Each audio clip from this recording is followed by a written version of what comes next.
Sweden में सरकारी सरपरस्ती में कुरान पाक जलाया गया। तौबा नौज़ बिल्ला। ये अब सोशल मीडिया पर ट्रेंड बन गया है। कुरान पाक की बेहुरमती पर काफ़ी ममालिक गुस्से में आ गए हैं। सऊदी अरब और दूसरे ममालिक, सब मुस्लिम ममालिक सब गुस्से में आ गए हैं। तौबा नौज़ बिल्ला। अल्लाह की पाक किताब की बेहुरमती करना नहायत ही गुनाह है। स्वीडन में सरकारी सरपरस्ती के सामने कुरान पाक की बेहुरमती की गई। तौबा नौज़ बिल्ला।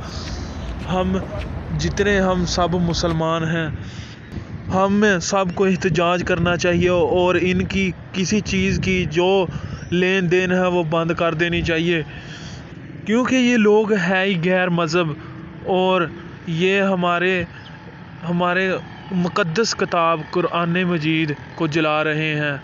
तौबा नौज़ बिल्ला। हमें इनके साथ कोई तल्लक नहीं रखना चाहिए। आप मेरे चैनल को सब्सक्राइब करें और इस वीडियो को लाइक करें। आपका बहुत बहुत शुक्रिया।